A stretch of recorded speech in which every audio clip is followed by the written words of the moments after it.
So teach your kids some manners and to have some heart and soul. Without that, your kid may well turn into an a-hole. I know. It's just so funny. Welcome back to the Running Wine Mom podcast. I'm your host, Samantha Selinsky, aka the Running Wine Mom. Today we have Danielle Frank, former Hollywood publicist turned wine and spirits storyteller, author of A Wine Lover's Guide to Parenting, and a strategist at Moët Hennessy. We will talk about how Hollywood shaped her approach to luxury brands, why wine is the perfect lens for parenting wisdom, the rituals every parent should steal, and the funny, tender stories behind the book. So without further ado, let's welcome Danielle. Welcome. Thank you. Thanks for having me on your fabulous podcast. Yes. When I got the email from you, I was like, excuse me, a wine lover's guide to parenting? Like, is that me? Nothing could be more perfect. So thank you for sharing it. I'm excited to Yeah, talk about it. it's going to be a fun time. Yeah. Before we get into the book, to start each episode, we have our wine, and win of the week segment. That is where we share our favorite bottle of wine, vent about something that's been bothering us, and celebrate our recent victories. So grab a glass, take a deep breath, and let's get started. So Danielle, what is your drinking wine of the week? Well, and this is going to sound, this is not my everyday life, people. So don't think this is, but I literally just got back from a trip in Spain with my best friend to celebrate her 50th birthday. So I'm going to say that Mm. my wine of the week was this bottle that we got in Rioja. We stayed at this amazing Frank Gehry designed hotel called the Marquise de Riscal, and they have a winery, and we had the most delicious wine there. It was just a whole experience of it all. So I'm going to say the Marquise de Riscal Reserva from Rioja 2021. It's just evoking memories of my trip that I just got back off of. And that leads me into my wine of the week is that I just came off holiday in she's in Spain, and now it's back to reality, back to work. So I'm gonna whine a little bit about that.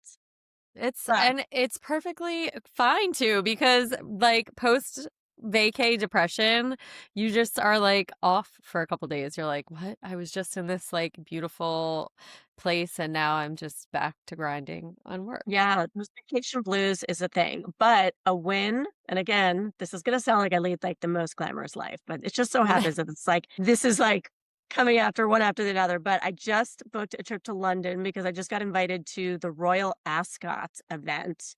Oh, So that's a win because now I have another trip to look forward to to get me oh out of my my gosh. post-vacation slump.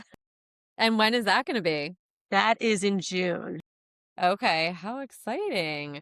Yeah.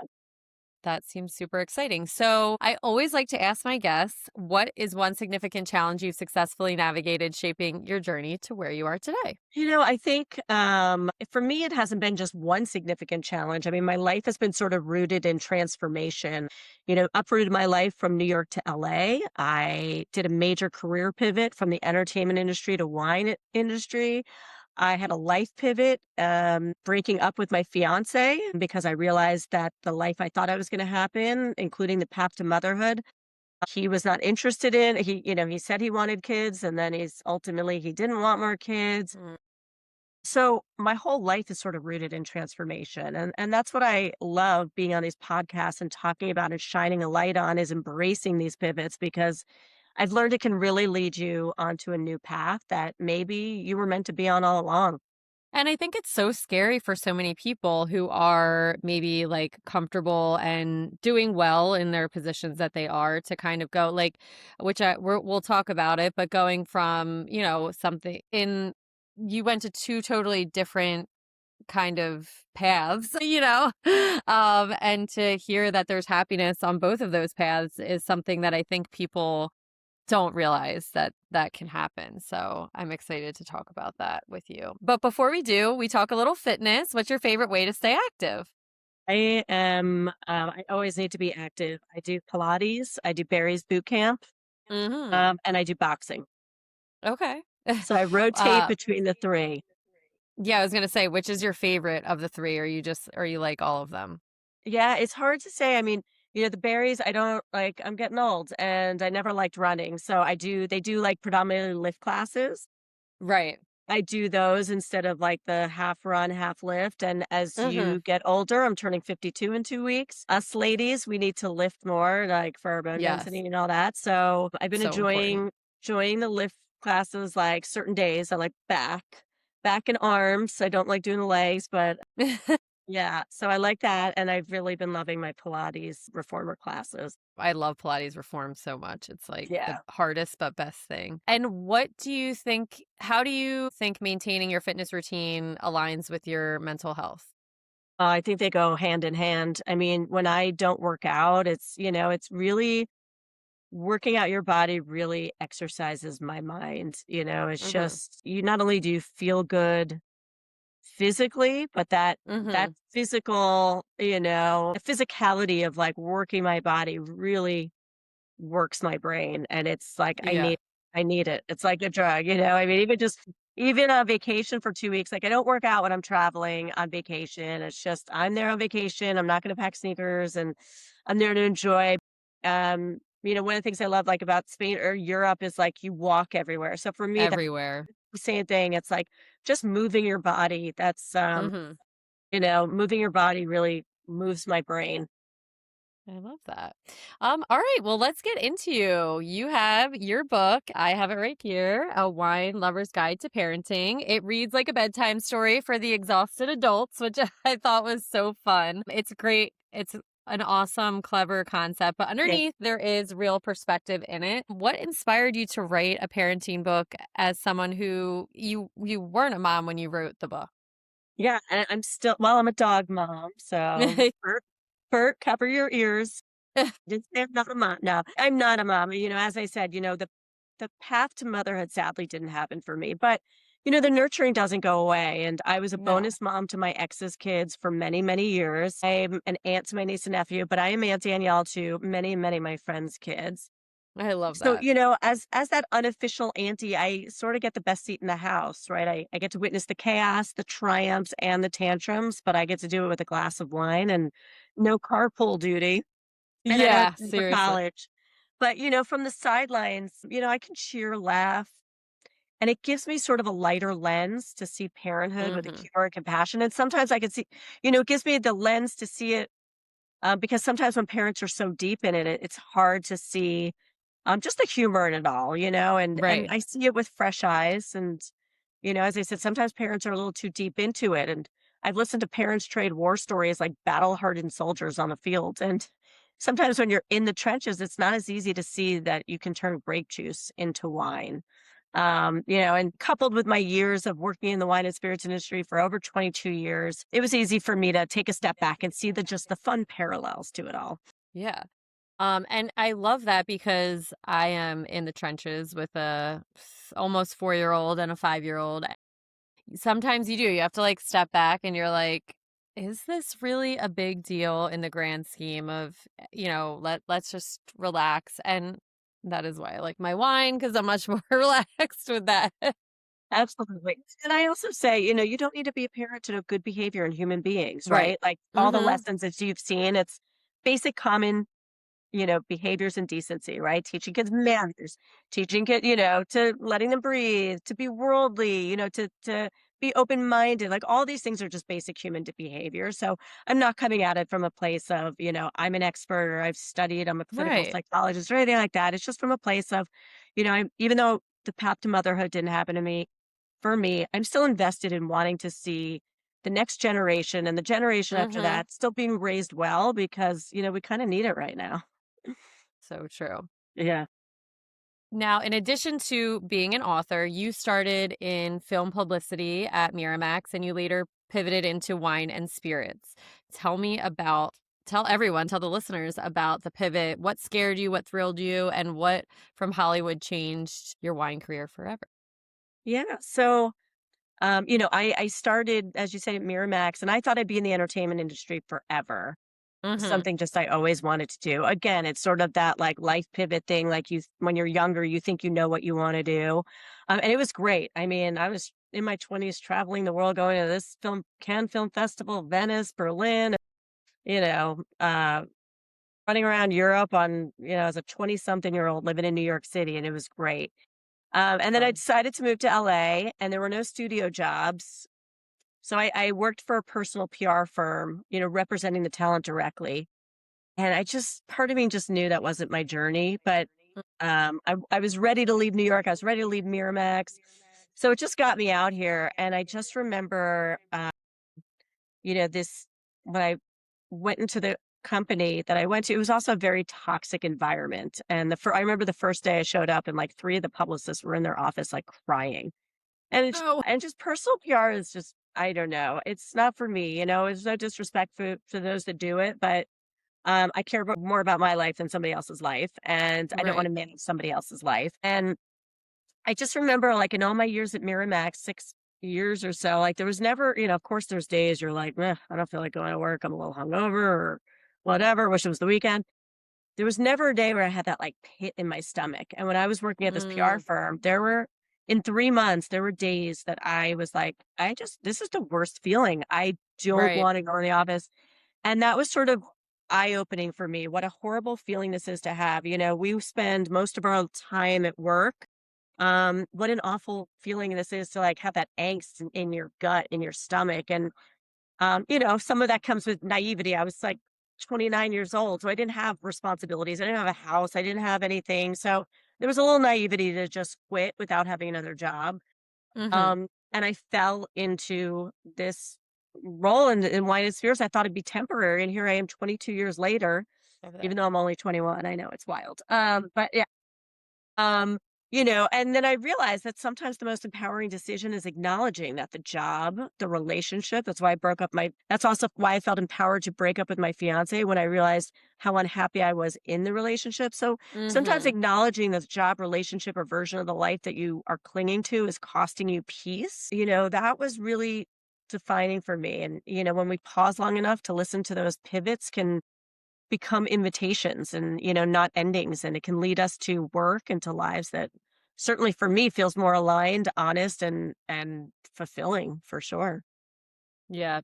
I feel like I'll be 40 in a couple months, and I feel like a lot of people my age right now, including myself, are like at this like pivot stage where it's like you've maybe been in your job or position for 15 plus years, and then you're like, all right, I want to do something else. And it's scary to think about, but I feel like everyone that I talk to who's like made the leap is like, I'm so much happier on the other side of things, which is like pretty nice to hear. I love that.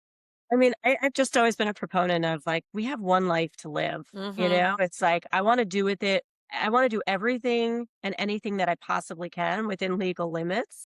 Right. And because, I just want this to be the happiest life, and of course it's easier said than done, right? Like it's Right. not so easy to quit a job and just get another job, but you Mhm. also don't know until you try and put yourself out there. And, Yeah. no one's So saying you have true. to quit and, but start exploring the things that you want to do. Start exploring the things that make you happy because, yeah, we don't live an infinite life. So might as well do Yeah. what you can. I love that.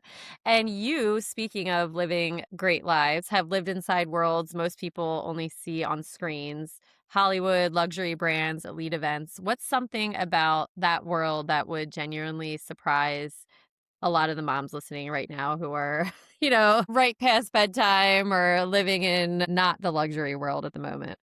Yeah, what might surprise people most is how normal all is behind the scenes. The glamour is real, but it's fleeting. And, Mhm. most of the times it's long hours, it's logistics, it's problem solving. So it's sort of the same emotional dynamics that moms are dealing with all the time, right? Ego, Right. insecurity, juggling priorities that exists at every level. And just with, Hollywood and the wine industry, it's all just dressed up in better lighting, that's all.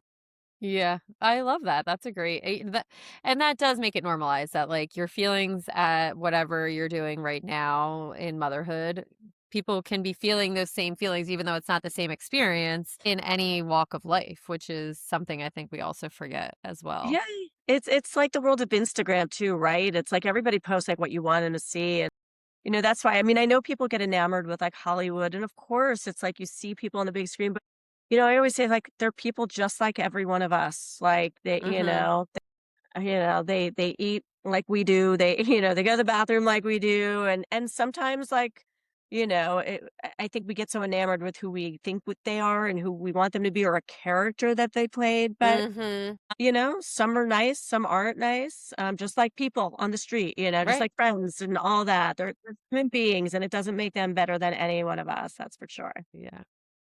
I love that. Can you walk us through a red carpet memory that maybe shaped how you communicate with people and tell me whether that same approach would work when you're selling a bottle of champagne to a five-star hotel? I can't recall like a particular red carpet moment. I would just say, like, generally the overall industry, right? It's all about storytelling. That's Mhm. everything. It's about bringing someone into the story, into the experience, romanticizing the moment.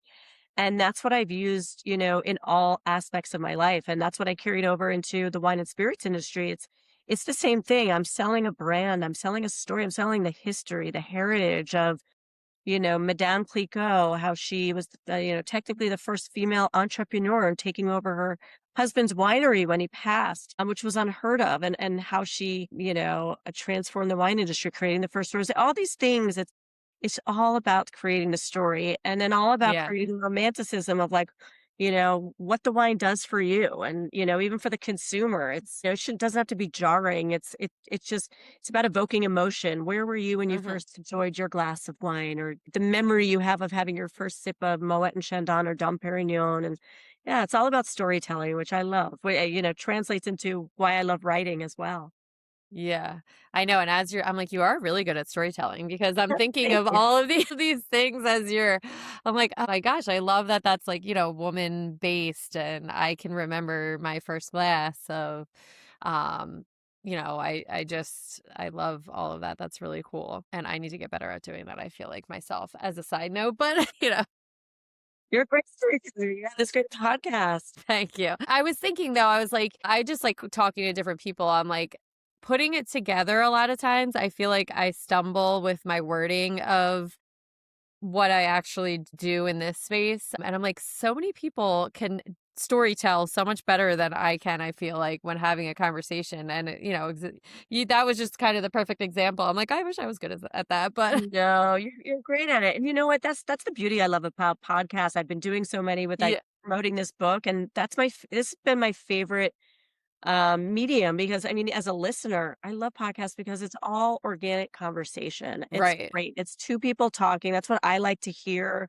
Yeah. because perfect. So nobody's a perfect storyteller, that's for sure. I know. I'm like, it's just a structured conversation for podcasting when people get nervous coming on. I'm like, it's all good. It's just me having the questions that have a certain topic, but I love to talk. So I'm good with asking all the questions. But back to you talking. Your book uses 11 playful lessons. How do you choose which wine terms to pair with which parenting truths and pairing that surprised you when it clicked, which was something that I thought was so cool, the wine terms that were paired with the parenting truths. How did you pick those? Yeah, so well, it all started I was watching my niece and nephew. This was about 14 years ago I wrote this book.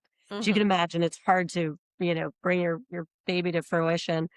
Um, and I was watching my niece and nephew, and they were young at the time. I mean, now they're in college, Oh and my they were great gosh. kids, but of course, every kid has the propensity to wine. And Mhm.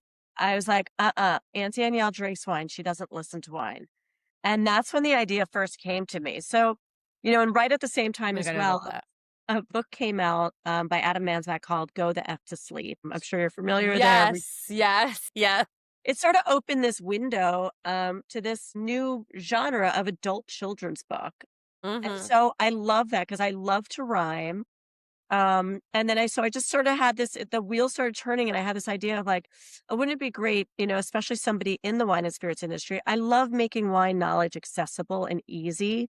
Learning about wine shouldn't be jarring. It shouldn't be, Mhm. daunting. I want it to be fun and easy. And so I started to think about, how it could apply to Mhm. human behavior, talking about parenting. Every time I use a wine terminology, it gives the definition. So, yeah, I started thinking about it sort of went hand in hand, right? Started thinking about what behaviors do you wanna talk about, right? Like teaching kids manners, letting kids breathe, but then I started thinking about wine terms that I could use as well. Also started Right. thinking about wine terms that rhyme well, right? You don't see me using in the book at all the word oenology, which is the study of, because there's not a lot of stuff that rhymes with oenology. But yeah, so I just started thinking about that. But I think like, pairing that surprised me that clicked and, is the plan where it's like, I'll probably read this chapter later on is the one about you don't want your kids to ferment. So I really just started to think about like the fermentation process is when you turn sugar into alcohol. Well, sugar is something Mhm. sweet.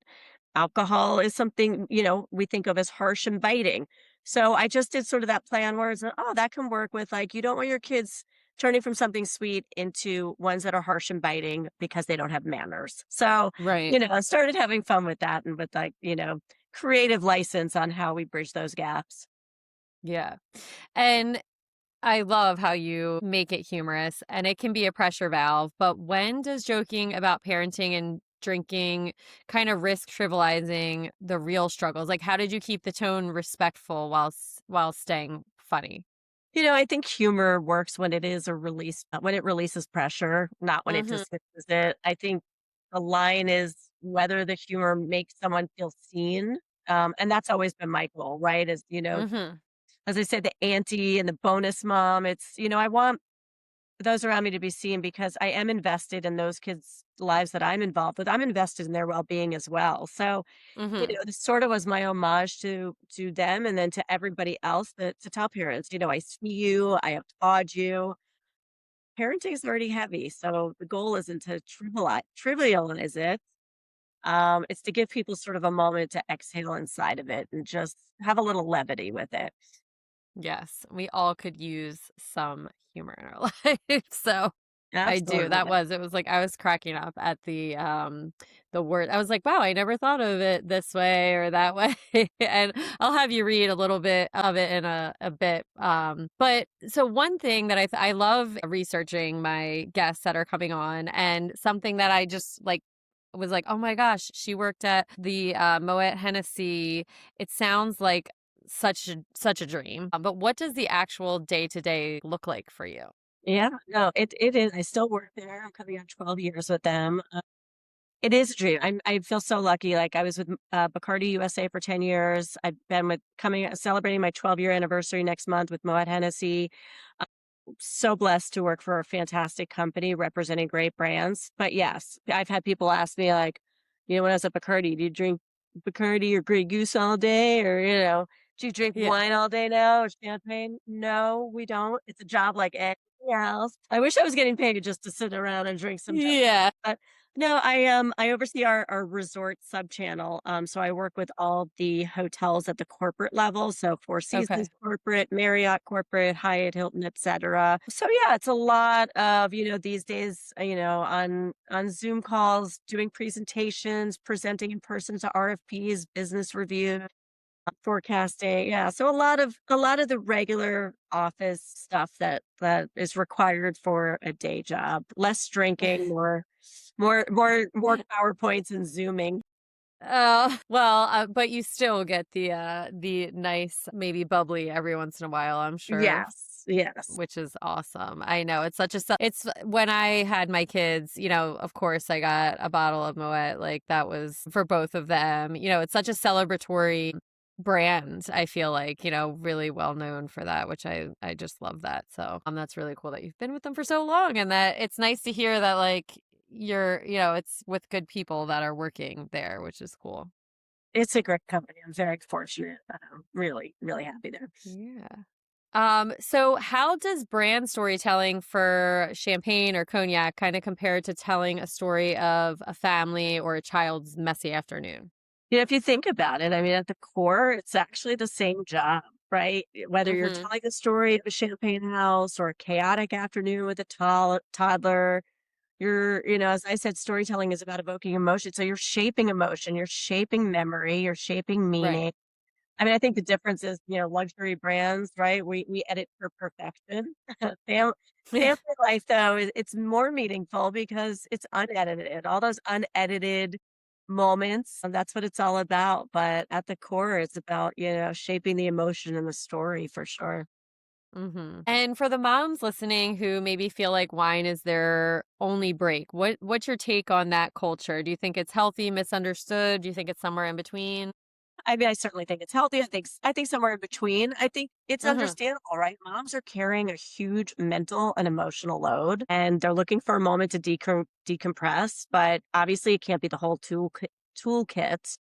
Yeah, And that just goes for anybody, right? Whether, stressed about anything, real self care is about having multiple ways to reset through so true. connection, through boundaries, through alone time, through laughter, not just one go to at the end of the day. But you can't beat a nice glass of wine, that's for sure. No. And something about the wine world that's pretty cool is that it has so many rituals behind it. Do you have a ritual that you secretly think every parent should borrow and maybe one that you think that they could leave behind?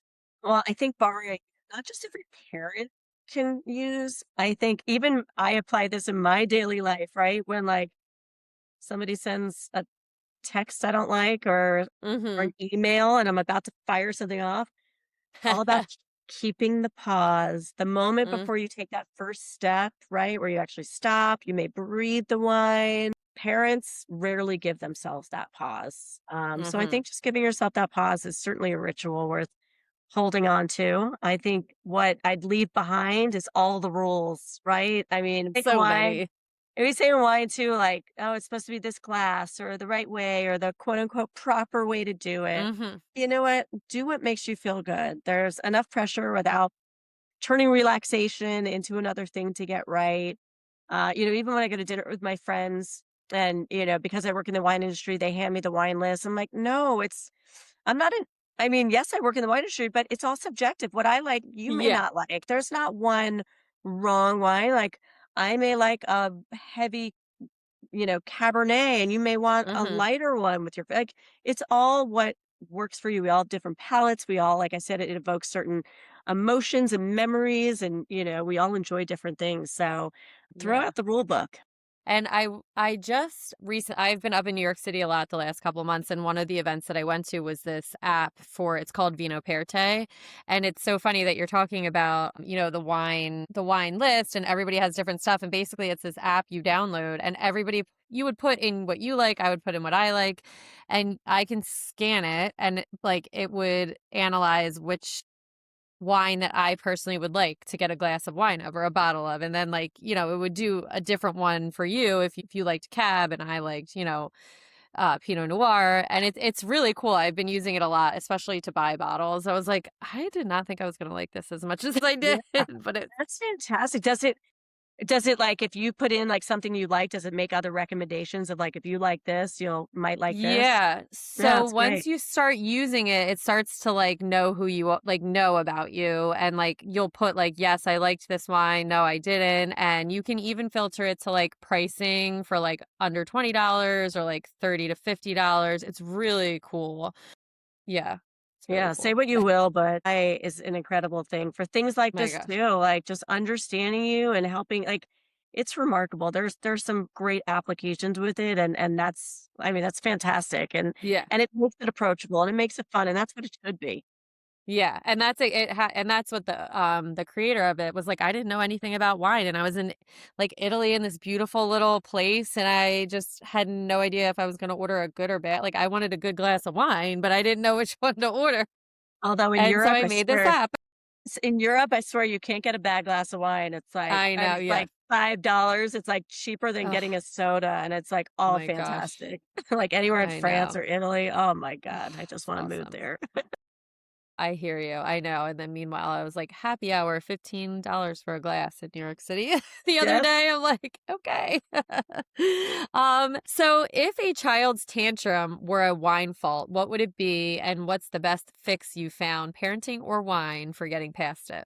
A tantrum is like a corked wine. It's not that the whole thing is necessarily bad. It's just temporarily off, a little overwhelming. I think the fix in both cases is patience. You don't try to overpower it. You don't argue with it. Although it's a little easier if a wine bottle is corked, at least that you can throw it Mm-hmm. away. You don't want to throw away your Right. kids, but just Yes. patience. And so I kind of want to go to your career pivot one more time, but often that comes with imposter feelings. Did you ever feel out of place in the wine world after coming from PR? And how did you kind of navigate that? Yeah, I mean, I think, through those pivots and also, as I said, first I made the career pivot, then the relationship, you start to build up your armor of like what you're Mm-hmm. taking away from learning about these pivots. And then, so I started to when I made the career pivot and saw that I landed on this new journey, this new path that maybe I was meant to be on other, all along, it certainly builds your confidence up, right? And so when I realized how unhappy I was in my relationship and that, my fiance didn't want more kids and this never was going to be a happy marriage, because I was had the confidence from the career pivot and saw how I landed back on my feet. It gave me the confidence to walk away from that relationship. And, so I've learned that embracing the change isn't failure. It's quite the opposite. It can lead Right. to discover a new journey, discover a new path that maybe you were meant to be on all along. And when you dive headfirst into that new path rather than wallow in the sadness of what can happen, if you embrace it, it's only gonna help propel you forward. I Yeah. say that there's no yellow brick one that leads you to Oz, right? There's lots of different paths along the way. So, when you So step off true. one path and onto another, try and embrace it because there's no going back and you have to cross that bridge to get over it. So, the only way to do that is to look ahead. Mm-hmm. And what's your proudest micro win or big win from your time at either Bacardi or Moet, or maybe a campaign, a relationship, or bold idea that kind of paid off? Yeah, I think recently our new CEO came from Marriott, so he's like very hotel centric and Mm-hmm. focused. And since that's, my specialty leading that sub channel, I've been really engaged with him, which has been such a great learning experience as I created like a whole resort strategy, like a 5-year Ooh, plan. So that was really, yeah, it was really, I did that last year and we're embarking on that and the different steps. So it's exciting to be a part of creating a journey for part of the path for, with the company that you're at. cool. So I'm going to go through a quick little fun round for you. I'll go through each one and you can tell me the answer and tell us why you're going to pick this wine for this reason. So, first, let's start with a rosé for a rainy school drop off. Well, okay, I'm gonna try. I mean, I'm gonna be a little biased because obviously I work with great brands. Yes. So, I want to talk about my fabulous brands, and but Yes. also because honestly, I really believe in them. So, They're good. rosé for a rainy school drop off. So I represent two fabulous rosés, the House of Minuti and Chateau d'Esclans. Chateau d'Esclans everybody knows Whispering Angel, but I'm gonna Yes. say the rosé for a rainy school drop off would be Chateau d'Esclans The Beach. It's a little Okay. older and Yeah. at a the rainy day school drop off, you're gonna pretend like you're at the beach. So I would grab a Yeah. bottle of the beach rosé. I like that one a lot. And that's the one that Whispering Angel makes, right? The beach. Yeah. Yeah. I So the yeah. beach is your baby younger sister, we call it. Yes. Yes. That's what I'm like. I know you said Whispering, but yeah. Oh yeah, I love Whispering Angel. I love so much. And then the beach, like in the summer, I mean, I feel like I get it because it is a little lighter and it's great. I mean, the summer I get Whispering Angel too. Now I want some.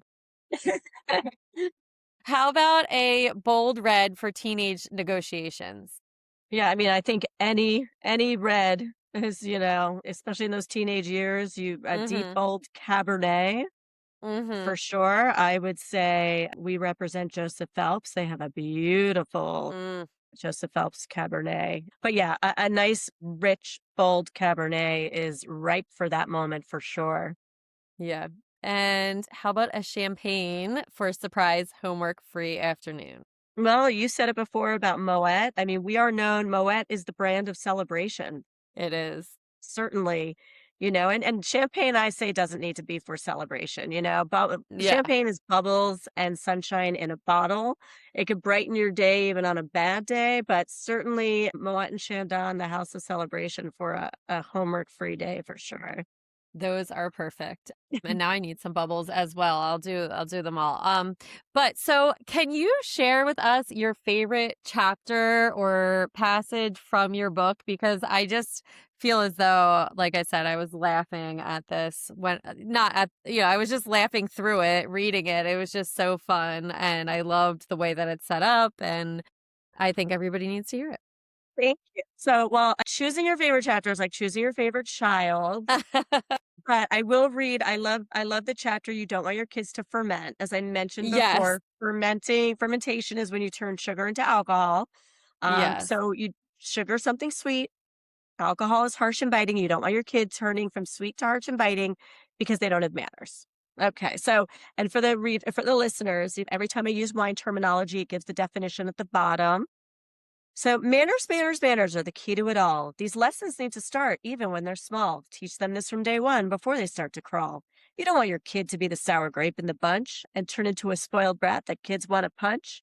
When they start talking, make sure they know thank you and please, and to always say bless you when they hear someone sneeze. Please and thank you are an absolute must. Without that, your child's a total bust. There's nothing worse than a child who has behavior that is crude, because it'll continue as they're older and become someone who's rude. People don't take kindly to and aren't nice to those with attitude, because it's very off putting and puts others in a bad mood, oftentimes causing confrontation and leads to a nasty feud. Wanting to put a little bit of poison in your child's food. Is that really how you want your kids to be viewed? Wouldn't you prefer that there's someone who's wooed? Without manners, they'll ferment and turn into someone harsh and biting. They may turn into a kid who's rude, obnoxious, and always fighting. So teach your kids some manners and to have some heart and soul. Without that, your kid may well turn into an a-hole. I know. It's just so funny. Like there's so many good ones. I was trying to find the one I thought it was so, the Sarah, Sarah, what will it be? What will it be? It's just like I love the connections to each one, the words and I just and I learned new words. I mean I love wine and I love learning about wine and I learned new for wine, which was so Excellent. it's Then I a did book for my me. job. So, if your book were a wine varietal or a champagne cuvee, what would it be? Vintage, tasting notes, and the label copy you'd write for it. I mean, I think it would definitely be a champagne cuvee because that doesn't come from one perfect year, but from multiple Yeah. vintages blended together, right? And Hmm. so, I mean, this label says it all, right? It's the fine art of wine and wine management. That's the subheading. That's what it's Yes, all so about true. in life is managing our drinking wine and managing the wine we hear from the kids. Hmm. I know. It's so yeah, I love it. My daughter, I mean, she's 5, but she likes to drink out of wine glasses, like her water in there. And the other day we have like electrolytes and she put like the red electrolytes in and she's like, oh look, I'm like mommy. It's so cute. But you know what I mean? I know for me, that was part of the story and the romanticism for me too is growing up. My parents were divorced. I'd see my dad on the weekends and he always liked to go to a nice dinner and my Hmm. stepmom and I started to learn about how they were enjoying like wine with the meal and so, it never became anything that was taboo for me. I Hmm. actually like when all my friends were out like, starting drinking early, because they'd give me a little taste here and there and Right. it was never anything taboo and it just became something about wanting to enjoy rather than to abuse or, Right. think of it as something, I mean, that's why you hear like Europeans, like, the French kids, like they're drinking wine at 10 or 11. I mean, maybe I know. maybe we don't want our kids drinking that young, but again, when it's something that's just part of the culture and it's not so taboo, then it becomes something No. of enjoyment that people don't generally want to abuse. Yeah. My cousin lives in Rome, and he has for 25, more than almost 30 years, I guess. And his daughter, when they came for Christmas the one year, she was like, 13 or 14. And of course, we're Italian and the 7 fishes and the wine is flowing. And someone's like, oh, another bottle needs and to be open. And she just literally goes, unscrew, opens it like she's a pro. And I was like, oh my gosh, you open that bottle better than me. I love that. It's just like a normal thing there. And again, it's the same. It's not like it is where you're like, binge drinking it over there. It's just you're having it to enjoy it the way it's Yeah, supposed to be enjoyed. it's a nice way of life. Yes. Well, this conversation was awesome. I think this is going to bring it to the end of another episode of The Running Wine Mom. And as I mentioned in the beginning, I don't think there was a more perfect book for myself and my listeners. So thank you so much for creating this masterpiece for Well, everyone. thank you so much, and thank you so much for having me on. This has been so fun. I'm glad you Yes. enjoyed the book. I hope your listeners enjoy it, and this has been super fun. Awesome. As always, thank you so much for spending time with us today on The Running Wine Mom. Don't forget to subscribe, leave a review, and share this episode with someone who needs to hear it. You can follow me on Instagram at the running wine mom _ and Danielle, where can the listeners find you and your book? My book is available on Amazon.com, BarnesandNoble.com. I have a website, DanielleFrankAuthor.com, and you can find me on Instagram at Create a Great Story. Perfect. And I will link all of that. So thank you again. Thank you so much for joining us today. Remember, you are strong, you are capable, and you are all amazing. Until next time, keep running, keep sipping, keep embracing the joy of motherhood. Cheers, and I'll be back next Tuesday.